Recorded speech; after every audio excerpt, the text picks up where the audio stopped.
The warning lights on the control panel turned red one by one. Tay pressed every button he knew, but nothing worked. His old cargo ship, the Wanderer, was dying in the middle of nowhere. "Come on, girl. Not here." "Not now," he whispered to his ship like it was a living thing. But the engines gave one final cough and went silent. The Wanderer began to fall toward a small gray moon below. Tay grabbed the controls and used the last of his power to guide the ship down. The landing was rough. Metal screamed against rock. Dust flew everywhere. When everything stopped moving, Tay sat in his chair for a long moment, breathing hard. He was alive. That was something. To climbed out of his ship and looked around. The moon was empty and cold. Gray rocks stretched in every direction under a black sky filled with unfamiliar stars. There was no sign of life anywhere. No plants. No water. Nothing. He walked around his ship to check the damage. The left engine was completely destroyed. Parts were scattered across the ground for hundreds of meters. It would take him days to fix it, maybe longer. He had enough food and water for a week if he was careful. After that, he would be in serious trouble. Tay started collecting the scattered parts. He worked slowly, picking up pieces of metal and wires and carrying them back to his ship. The work was boring but necessary. He tried not to think about how far he was from any other human being. Then he saw something strange. Among the gray rocks and broken ship parts, there was a soft blue light. It was weak and flickering, like a candle about to go out. Tay stopped walking and stared at it. The light was coming from under a large piece of metal from some other crashed ship, not his own. He moved closer carefully. The metal was old and covered in strange writing he did not recognize. It must have crashed here long ago, but the light was not old. It was alive. Tay got down on his knees and looked under the metal. What he saw made his heart stop. It was a small creature, no bigger than a cat. It had 6 legs and fur that glowed with soft blue light. Its eyes were closed, and it was breathing very slowly. 2 of its back legs were crushed under the heavy metal. Dark blood stained the rocks beneath it. The creature was dying. Tay did not think. He did not wonder what kind of animal it was, or if it might be dangerous.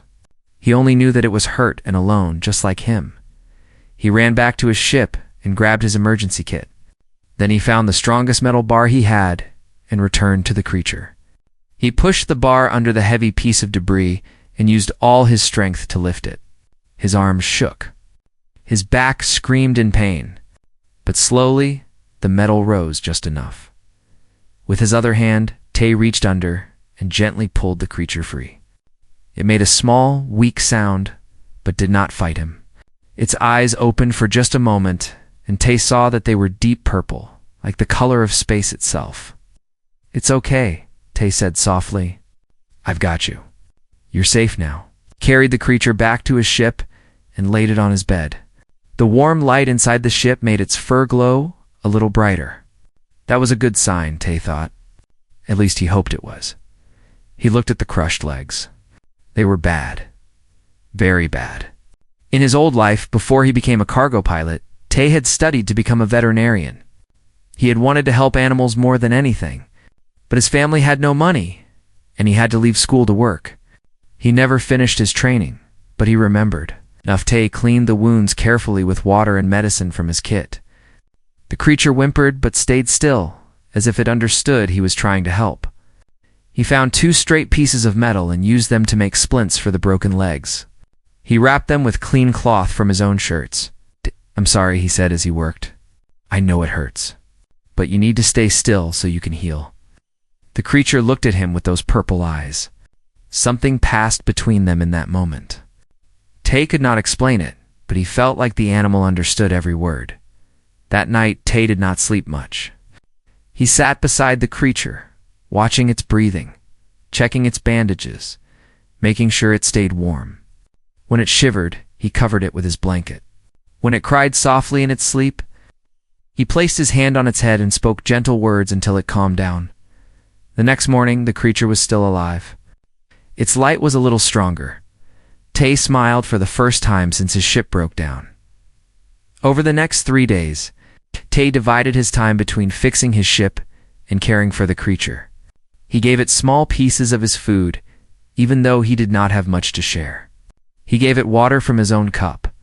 He changed its bandages twice a day and talked to it constantly. He told it about Earth, the planet where he was born. He told it about the blue oceans and green forests and the dogs and cats that humans kept as friends. He told it about his mother, who died when he was young, and his father, who worked until his hands were rough and broken. He told it about his dreams of helping animals and how life had taken him in a different direction. The creature listened to everything. Its ears moved when he spoke. Its tail, which had been still and lifeless before, began to wag slowly. By the third day, it tried to stand. Its back legs were still weak, but it took a few steps toward Tay and pressed its head against his hand. Its fur was warm and soft, and its light wrapped around his fingers like a gentle hug. Tay laughed. It was a sound he had not made in a very long time. "You're going to be okay," he said. "We both are." He did not know that this small creature was more important than he could imagine. He did not know that somewhere in the galaxy, a princess was searching for it with desperate hope in her heart. He did not know that by saving this little life, he had started a chain of events that would change everything. All Tay knew was that he had found something worth caring about in the emptiness of space. And for now, that was enough. The creature curled up in his lap as he worked on his ship's engine. Its light was steady and bright now, like a small star that had chosen him as its home. Outside, the gray moon was still cold and empty, but inside the Wanderer, there was warmth, there was hope, and there was the beginning of a bond that neither human nor extert creature fully understood yet. But both of them felt deep in their hearts. Tay looked down at the sleeping animal and smiled again. "I think I'll call you Bomi," he said softly. "It means spring, because you feel like the start of something new." Bomi's ears twitched at the name. Her light glowed a little brighter, and somewhere among the stars, Destiny was already moving toward them. Princess Yuna stood at the window of her small ship and looked out at the endless darkness of space. Her silver skin reflected the light of distant stars. Her violet eyes were tired from too many sleepless nights. But she would not stop. She could not stop. Bomi was still out there. She could feel it. Her guards thought she was crazy. Her family had told her to give up months ago. A starling fox could not survive alone in space, they said. The pirates had probably killed it, or it had died of sadness. The way all starling foxes died when they lost their bonded companion. But Yuna refused to believe that. Bomi had been with her since she was a child. The small, glowing creature had been her only true friend in a palace full of cold faces and political games. When everyone else saw her as strange for caring about animals, Bomi had loved her without judgment. She would search until she found her. Even if she only found a grave, her scanner made a soft sound. Yuna's heart jumped. She ran to the control panel and looked at the screen. There it was. The faint energy signature she had been following for weeks. It was stronger now. Much stronger. "That's impossible," she whispered. A starling fox's light grew weak when it was hurt or sad. The signal she was seeing now was bright and steady. That meant Bomi was not only alive, but healthy. Happy even. How could that be? Yuna set her course for the signal's location, a small gray moon in an empty part of space. Her ship flew fast, faster than it should. She did not care about safety. She only cared about reaching that light. When she landed on the moon, she saw another ship already there. It was old and damaged, clearly not built by any species she recognized. Human, she realized. She had heard of them, but never met one. They were a young species from a small planet called Earth. Most Valorians considered them primitive and unimportant. Yuna stepped out of her ship and walked toward the human vessel. Her guards followed close behind, their weapons ready. They did not trust humans. They did not trust anyone. The door of the human ship opened. A man walked out. He was taller than Yuna expected, with dark hair and warm brown eyes. His clothes were simple and dirty from work. There was grease on his hands and a small cut on his cheek. He looked at Yuna and her guards with surprise but not fear. Then Yuna saw something that made her forget everything else. A small creature with glowing blue fur ran out from behind the man. It had 6 legs and purple eyes and a light that shone like a tiny sun. It was Bomi, alive, healthy. Running toward her, Yuna fell to her knees as Bomi jumped into her arms. Tears ran down her silver cheeks. She held the small creature tight and felt its warmth against her chest. Its light wrapped around her like it always did, filling her heart with joy she had not felt in months. "Bomi!" she cried. "I found you. I finally found you." Bomi made happy sounds and licked her face. But then the creature did something strange. It turned and ran back to the human man, circling his legs before returning to Yuna, back and forth, like it could not choose between them. Yuna stood up slowly. She looked at the human with new eyes. "You," she said. "What did you do to her?" The man held up his hands. "I didn't do anything wrong. I found her under some wreckage. Her legs were crushed. She was dying." "Starling foxes cannot be healed by strangers," Yuna said. Her voice was sharp. "They die of heartbreak when separated from their bonded companion. They reject all help from others. This is known." The man shrugged. "I didn't know that. I just knew she was hurt, so I helped her." Yuna stared at him. "That's impossible. You must have used some kind of technology. Some medicine we don't know about. I used bandages and metal splints," the man said. "And I talked to her. A lot. I gave her my food and let her sleep in my bed. I told her stories about my home." He paused and looked at Bomi. "I think she was lonely. I think she just needed someone to care." Yuna felt something shift inside her chest. She looked at Bomi, who was now sitting between them, her tail wagging happily. The starling fox was bonded to this human. Yuna could sense it clearly. The creature loved them both now. That should have been impossible. Starling foxes bonded once in their lifetime. They never accepted a second companion. Yet here was Bomi, sharing her light with a human she had known for only a few days. What kind of being could make such a thing happen? "What is your name?" Yuna asked. Her voice was softer now. "Tay," the man said. "Kong Tay, I am Princess Yuna of Valoria." She watched his face for the reaction that always came when people heard her title. The fear, the sudden respect, the distance. But Tay just nodded. "Nice to meet you, Princess. Do you want some water?" "You look tired." Yuna blinked. No one had ever offered her water before. They offered her bows and formal greetings and empty words, but never something as simple and kind as water. "Yes," she said quietly. "I would like that." He sat inside his ship, which was small and messy but warm. Tay gave her a cup of water and some dried fruit. He apologized that he did not have better food. Yuna told him it was the best meal she had eaten in months, and she meant it.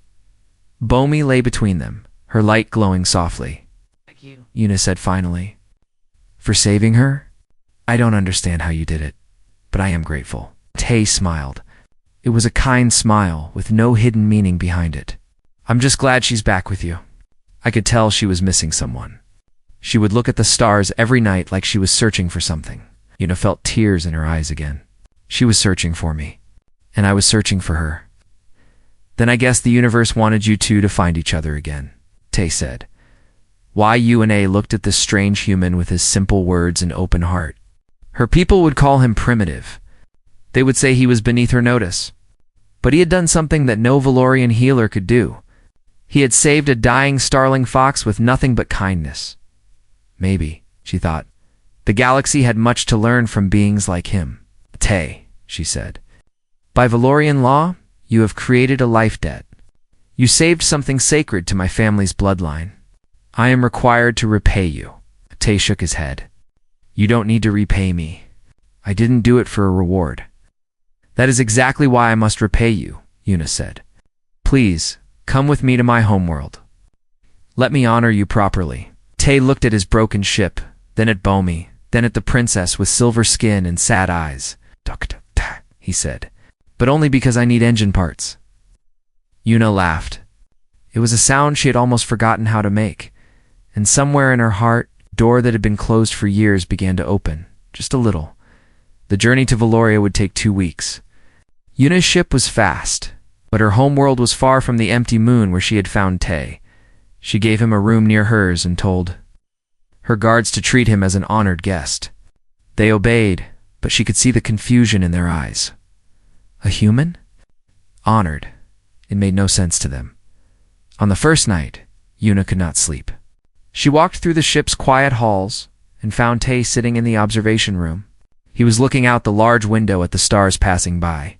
Bomi was curled in his lap, her light soft and peaceful. "Cannot sleep either?" Yuna asked. Tay looked up and smiled. "I'm not used to ships this nice. Mine makes a lot of noise." "It's too quiet here." Yuna sat down beside him. Not across from him, the way she was supposed to sit with guests. Beside him, like they were equals.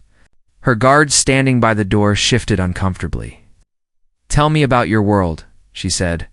"The one you call Earth." Tay's eyes lit up. He talked for hours. He told her about the blue oceans that covered most of his planet. He told her about mountains so tall, their peaks touched the clouds. He told her about animals of every shape and size, from tiny insects to massive whales that sang songs in the deep water. Yuna listened to every word. On Valoria, nature was controlled and orderly. Gardens were designed by artists. Animals existed only in preserves. The idea of a planet where wild things lived free was strange and wonderful to her. "Your world sounds beautiful," she said. "What is?" Tay agreed. "But it's also dangerous. We have storms that destroy cities, mountains that explode with fire, animals that can kill you with one bite." He paused. "Maybe that's why humans are the way we are. We grew up fighting to survive. It made us stubborn." Yuna thought about this. Valoria had no such dangers. Her people had evolved on a gentle planet where food was plenty and threats were few. They had grown powerful through technology and careful planning. But they had lost something too. They had forgotten how to feel deeply, how to fight for things that mattered. "I think stubbornness is a gift," she said quietly. Tay looked at her with surprise. Then he laughed, a warm sound that filled the room. That's the first time anyone has called it a gift. The days passed slowly, and Yuna found herself spending more and more time with Tay. She watched how he treated everyone on the ship the same way. He thanked her servants when they brought him food. He learned the names of her guards and asked about their families. He even talked to the ship's computer like it was a person. "Why do you do that?" she asked him one day. "Do what?" "Treat everyone equally. You know that my servants are below you in rank. You know that the computer is just a machine, but you treat them like they matter." Tay thought about this. Because they do matter. A person's job doesn't decide their worth. And machines, well, they help us every day. The least I can do is say thank you. Yuna had never met anyone like him. Valorian males were trained from birth to be careful and controlled. They spoke in formal phrases. They bowed at exactly the right angle. They never showed strong emotions because emotions were considered weak. But Tay laughed loudly when something was funny. He frowned when something made him sad. He showed his feelings openly, without shame. It was like watching a fire burn in a room that had been cold for years. One evening, Una told him about her search for Bomi. She told him how her family had laughed at her, how her siblings had called her foolish, how even her father, the High King, had told her to forget about a silly animal and focus on her royal duties. "I knew they were wrong," she said, "but sometimes I wondered if maybe I was the strange one. Maybe caring so much about a small creature was a weakness." Tay shook his head. Caring about something isn't weakness. It's the strongest thing a person can do. Yuna looked at him. "Why do you say that?" "Because it's easy to not care. It's easy to walk away from things that are hurt or broken. It takes real strength to stay. How? To love something even when it's hard." He reached down and stroked Bomi's fur. "You traveled across the galaxy for months, alone, looking for a little fox that everyone said was dead. That's not weakness, princess. That's the bravest thing I've ever heard." Yuna felt tears forming in her eyes. She had been called many things in her life: princess, daughter, sister, heir, but no one had ever called her brave. "Thank you," she whispered. "For what?" "For seeing me? Not the title. Not the crown. Just me. Tay smiled that kind smile of his. That's the only person I know how to see. That night, Yuna lay in her bed and stared at the ceiling. Her heart was doing something strange. It was beating too fast. Her thoughts kept returning to Tay's warm eyes and gentle words. She had read about this feeling in old stories. The Valorian poets called it the awakening. It was love. She was falling in love with a human. The thought should have scared her, should have seemed wrong. He was not Valorian. He was not noble. He was a cargo pilot from a young, primitive planet. Her family would never approve. Her people would never understand. But Yuna did not care. She had spent her whole life doing what was expected. She had played the role of perfect princess. She had hidden her true self behind walls of duty and tradition. And she had been miserable. Tay made her feel alive. He made her feel like her heart mattered. Like her dreams mattered. Like she mattered. Maybe that was worth more than all the rules in the galaxy. The ship flew on through the stars. Valoria grew closer every day. Una knew that challenges waited for them there. Her family would question everything. The court would watch and judge. Tay would have to prove himself to people, who had already decided he was not enough. But when she walked into the observation room and saw him playing with Bomi, making silly faces that made the little fox glow brighter, Yuna felt something she had not felt in years. Hope, whatever came next, she would not face it alone. And neither would he. Tay, she said. He looked up. Yes, when we reach Valoria, things will be difficult. My people are not always kind to outsiders, I figured, he said. But I want you to know that I will stand by you. No matter what happens. Tay stood and walked to her. He took her hand gently, the way humans did when they made promises. Then we'll face it together, he said. Bomi jumped between them, her light glowing like a small sun. And for the first time in her life, Yuna believed that everything would be okay. Valoria was the most beautiful planet Tay had ever seen. Cities floated above clouds of silver and gold. Its towers reached toward the sky like fingers trying to touch the stars. Everything was clean and perfect, as if someone had designed every tree and flower by hand. But the people were cold. From the moment Tay stepped off the ship, he felt their eyes on him.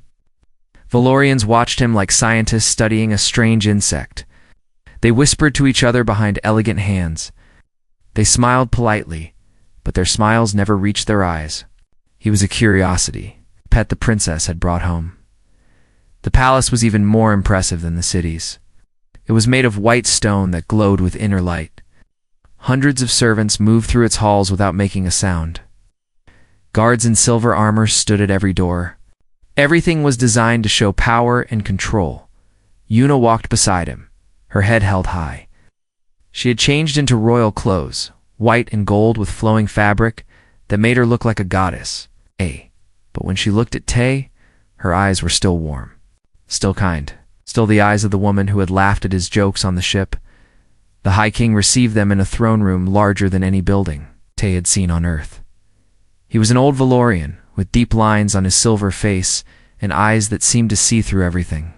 He sat on a floating throne, surrounded by advisors and guards and nobles who watched the human with barely hidden disgust.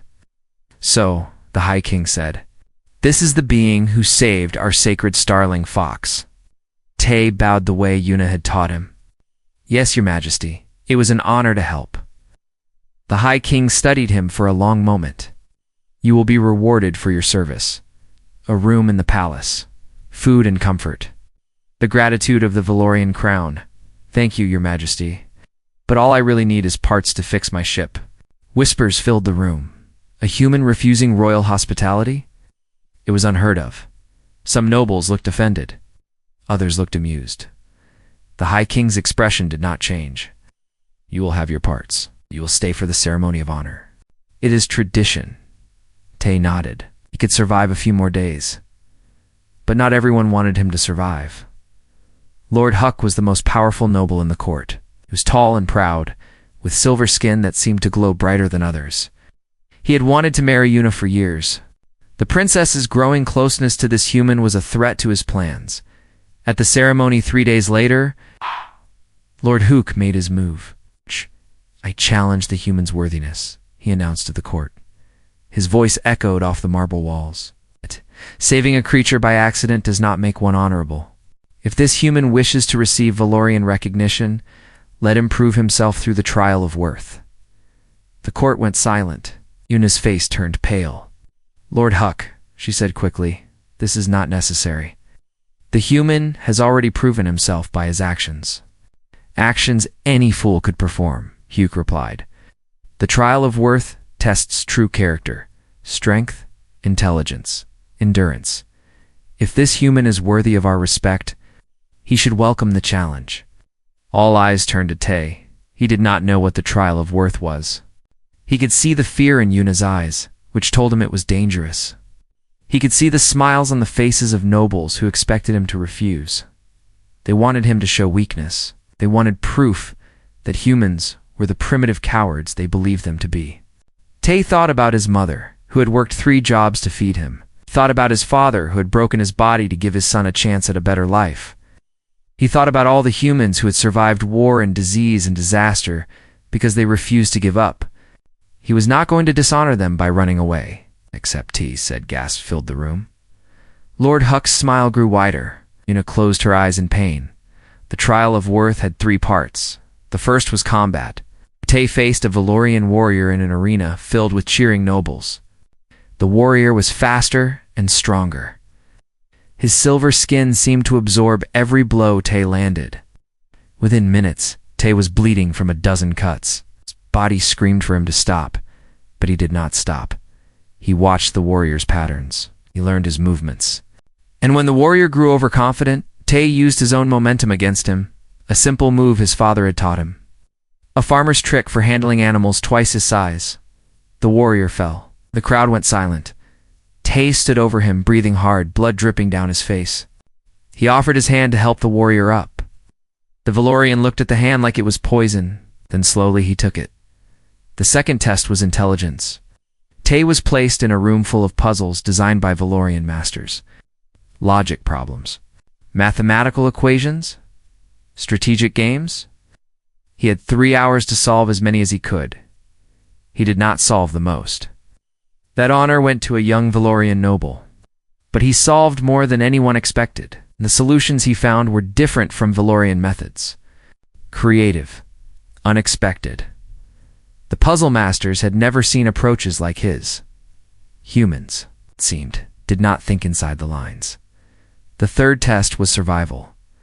Tay was dropped alone on a death-world moon. No weapons, no supplies. It's just the clothes on his back. He had to survive until dawn. The moon was a nightmare. The air was thin and cold. Poisonous creatures crawled in the shadows. Sharp rocks cut his feet with every step. Rain fell that burned like acid. Tay smiled. This was nothing compared to Earth. His planet had forged humanity in fire. Ice ages, supervolcanoes, predators with teeth and claws, diseases that killed millions. Humans had survived all of it. They had grown strong not because their world was easy, but because it was hard. Tay built a shelter from rocks and leaves that blocked the acid rain. He found water by watching where small creatures drank. He avoided predators by moving like prey, quiet and careful. He stayed awake all night, his eyes sharp, his mind sharper. When the sun rose, Tay was still standing. The ship that came to collect him found him sitting on a rock waiting calmly. The Valorian pilot stared at him like he was looking at a ghost. Back in the palace, the court gathered to witness his return. Lord Huck's face was dark with anger. The nobles who had laughed were silent now. High King watched with something that might have been respect. And Yuna, beautiful Yuna, stood in the front with tears streaming down her silver cheeks. She did not care about tradition. She did not care about what anyone thought. She ran to Tay and threw her arms around him. "You're alive," she whispered. "I told you," Tay said, holding her close. Humans are stubborn. The court watched in shock. Princess embracing a human. A royal showing emotion in public. Went against everything Valorian society believed. But in that moment, watching the princess hold the wounded human who had survived the impossible, something changed in the hearts of those who watched. Maybe, just maybe, there was strength in feeling. Maybe there was power in love, and maybe this strange human had something to teach them after all. The days after the trial were strange and wonderful. Tay became the most talked-about person on Valoria. Nobles, who had ignored him now, wanted to meet him. Scholars asked him questions about human history and culture. Children pointed at him in the streets and whispered about the brave alien who had survived the Death Moon. But Tay did not care about fame. He only cared about one thing: getting his ship fixed so he could leave. The palace engineers worked quickly. Within a week, they had repaired the Wanderer completely. They had even made improvements, adding faster engines and better shields. The ship that had once been old and broken was now the finest cargo vessel in the Outer Rim. Tay stood in the hangar and looked at his ship. He should have been happy. He should have been ready to fly back to his old life, carrying cargo between distant worlds. But his heart felt heavy. He did not want to go. Yuna stood on a balcony above the hangar watching him. She had not slept in days. Every night, she lay awake thinking about what would happen when he left. Every morning, she put on her royal mask and pretended everything was fine. But nothing was fine. She loved him. She loved him more than she had ever loved anything except Bomi. She loved his kindness and his courage. She loved his laugh and his stories about Earth. She loved the way he saw her as a person, not a princess. She loved everything about him, and she was about to lose him forever. Her father had spoken to her the night before. He had told her that he was proud of her for finding Bomi. He had even admitted that the human had impressed him. But he had also made one thing very clear: a princess of Valoria could never be with a human. It was against tradition, against custom, against everything their society believed. Yuna had listened in silence. She had nodded at all the right moments. She had said all the words a good princess was supposed to say, but inside, her heart was breaking. She walked down to the hangar. Tay turned when he heard her footsteps. His face was calm, but she could see the pain in his eyes. He felt the same way she did. She was sure of it. "The ship looks good," she said. "Yeah, your engineers are amazing. Is there anything else you need before you go?" Tay shook his head. "No, I have everything." They stood in silence for a long moment. Bomi sat between them, her light flickering nervously. The little fox could sense their emotions. She knew something was wrong. Tay said finally, "I want to thank you for everything. These past weeks have been the best of my life." Yuna swallowed hard. "Mine too. I hope you find what you're looking for. Happiness. Freedom. Someone who sees you the way you deserve to be seen. And I hope you find a home," Yuna said. "Somewhere among the stars where you belong." Tay smiled, but it was a sad smile. The kind of smile people wore when they were saying goodbye forever. He turned and walked toward his ship. Yuna watched him go. Every step he took felt like a knife in her chest. She wanted to call out to him. She wanted to run after him and beg him to stay. But she was a princess of Valoria. She had duties, responsibilities, life that was not her own. She had no right to ask him for anything. Tay reached the ramp of his ship. He stood there for a moment, his back to her. Then, slowly, he turned around. "Yuna," he said. "Yes." "I need to tell you something." She waited. Her heart was beating so fast, she thought it might explode. "In all my years flying across the galaxy, I've seen a lot of amazing things. Beautiful planets, strange creatures, wonders that most people could never imagine." He paused. "But I never found a reason to stop wandering. I never found something worth staying for." Yuna felt tears forming in her eyes.